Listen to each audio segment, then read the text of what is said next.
right, 3.2, adding and subtracting linear expressions. Essential question, how can you use algebra tiles to add or subtract algebraic expressions? So we're talking about linear expressions. Linear expressions are expressions that would make a straight line if we were to plot them on a graph. Nonlinear expressions are anything with a variable that has an exponent greater than 1, okay, or other than 1. When you're adding linear expressions, my personal preferred method is to stack them vertically so that you can see the different parts. You can also do the horizontal method, but it can get confusing when you are subtracting using the horizontal method.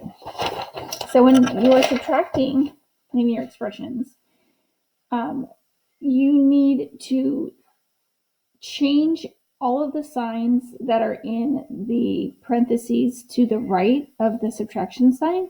So all signs inside here flip. It is almost like you're saying that you're multiplying using distributive property everything in here by a -1. So everything gets flipped and rewritten. Okay, so we're going to go ahead and practice some of those problems right now. So we're going to go ahead and find the sum of,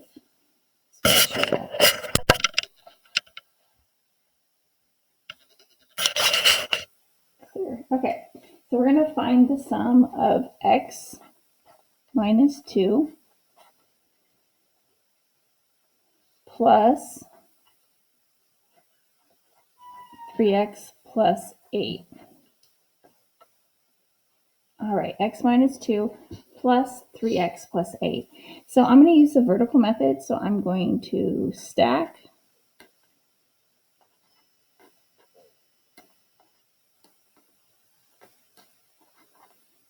so I have 3x plus 1x, which would give me a 4x.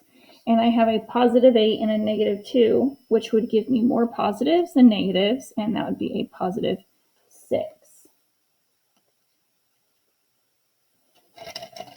I'm going to switch pins here because this pin is dying.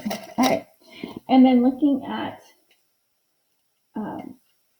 the horizontal method, if I was to use the horizontal method, I could go x minus 2 plus 3x plus 8, and then I would combine my like terms, and I would get 4x, and then I combine my constants, making sure I keep the sign that's in front or to the left of the number, and that would also be the same thing.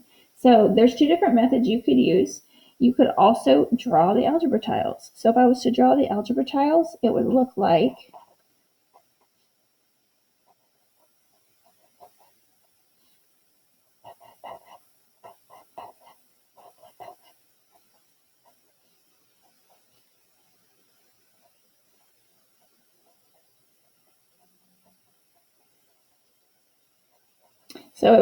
this. It would look like x minus 2, and then I would have 3x plus 8. So I could also use that method as well. All right, going ahead, and I'm going to add a linear expression when I have to use my distributive property. So I know we worked on distributive property the other day, and so just remember when you distribute that you are distributing both terms and you're distributing any signs, positive or negative, that you need to distribute. Oops. That's not supposed to be there. I'm going to rewrite that.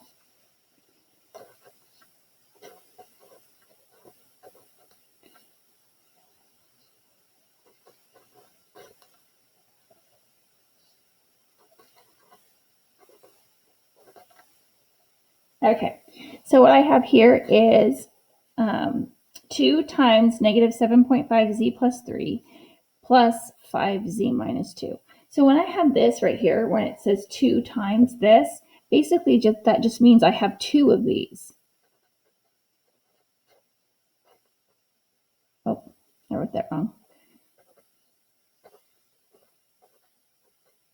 Okay, this just basically means I have 2 of these. So if I really wanted to, I could say this, right? I could add it up that way. I could do that. But instead, I'm going to use distributive property, and I'm going to do outside times first, outside times second. So here I would get a negative 15z plus 6, and then plus 5z minus 2. Okay, so that would be setting it up for horizontal method. If I was setting it up for vertical method, I would do negative 15z plus 6, and then 5z minus 2. And I would add those together. So using this method, I have more negatives than positives. So I have a negative 10z, and here I have more positives than negatives. So I have a positive 4. Okay. All right. So same thing. Subtracting is a little bit different. So basically, you are flipping the terms in the second group. So let's see. Go ahead and let's try this one. So 5x plus 6 minus a minus x plus 6. Okay, so when I rewrite this, I'm going to rewrite, and my first expression stays the same, and then that changes to a plus, and then every sign inside here flips. So that's a negative, it's going to switch to a positive. That's a positive, it's going to switch to a negative. Okay, so I flipped every sign. So taking away this is the same as adding this. Okay, I didn't change any values, I just changed how we look at it. So now I'm going to add these two together. I prefer vertical method, so, but you can do horizontal. You do whatever works for you. You want to draw pictures, go ahead. Okay, so I'm going to add these up, and I'm going to have 6 x's, and that's going to turn into a 0 pair. So I just have 6 x's, and I am done. So I simplified my expression that way.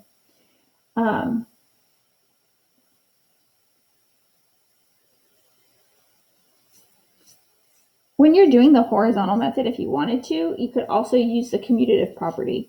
So if I wanted to use the horizontal method and I wanted to use the commutative property, what I would do is I would rewrite like terms together. I tend to not like to do this because I think it gives you an opportunity to make a mistake, but you are more than welcome to do that if this is the method that works best for you. So I'm going to take my 5x plus my x plus my 6 minus my 6. Okay, so I've then used commutative property because with addition, you can commute the numbers around and still move them around and still be able to add or multiply if that's the case. So same thing, these are like terms. That turns into a 0, and I'm left with 6x. All right. So for a real life application, they have selling price versus earning price, which I don't know. I think they make it a little bit more confusing than it is. So I'm going to go ahead and just show you the example. So you use a coupon and you buy a hat, a cowboy hat, for D minus $2. Okay, so the cowboy hat is D. So the hat is equal to D. And you use a coupon to buy the hat for D minus $2. You decorate the hat and sell it for 2D minus $4. So twice the cost of the hat minus $4. Write an expression that represents your earnings from buying and selling the hat. Interpret the expression. So what are your earnings? So your selling price is what you sold the hat for, minus what you purchased the hat for, is equal your profit or any earnings that you get left over. So you sold the hat for 2D minus 4, but you purchased the hat for D minus 2. So what would that be? If we go through and rewrite this as 2D minus 4 plus, notice how that changed, minus D plus 2. And then I go ahead and look, and I'm going to combine my like terms, and I get D, and then I've got a negative 4 right here. And I've got a 2 plus 2, it's negative 2. So my earnings are D minus 2. So I profited this many dollars minus $2. That's how much I made. Okay. All right, so again, you can use any method you want. Feel free to use horizontal if that makes sense to you. Feel free to use vertical, or feel free to draw pictures.